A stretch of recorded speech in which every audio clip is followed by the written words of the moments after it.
All right, so today we're going to be installing the Sport Chrono retrofit clock into our Cayman S that doesn't have Sport Chrono, but I want a clock. So I'm putting a clock in.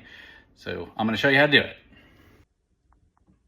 First step in this process is we're taking the sensor out. It was in this portion here.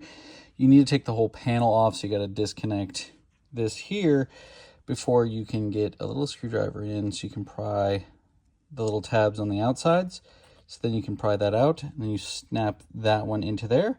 Now we're going to attach that back into there.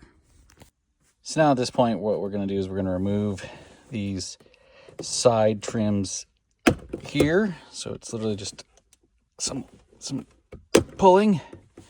So we're going to remove all these up here, and I'll show you what it looks like when it's done. So now at this point, we're unscrewing the infotainment system, so we can pull that out.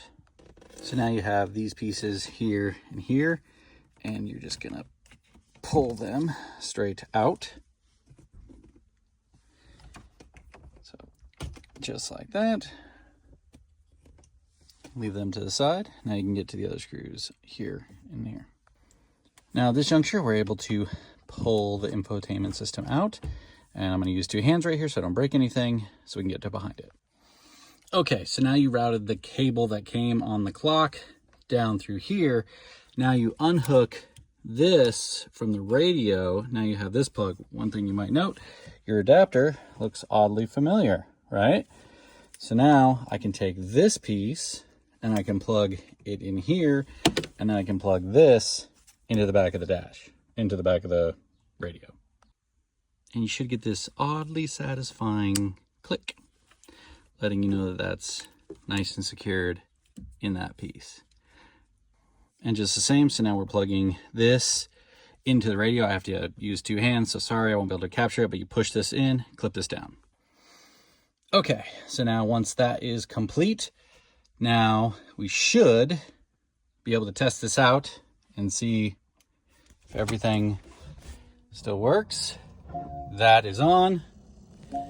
That is on, and everything is on as it should. So now all we got to do, put it back together. Also, another thing to note, you have to go and put, if you have a auto, you have to put this into drive so you can get the radio in and out very much easier. So you have to have binging and bonging going on the whole time. All right, so now we got these pushed in at the top, nice and neat. We're gonna bring these in, and just like you did before, and we're just gently pushing all this down. There we go. There we go. We got our clock installed. It works, tells the right time. Everything's looking good. No issues. We're back in action and ready to go. It took less than 15 minutes.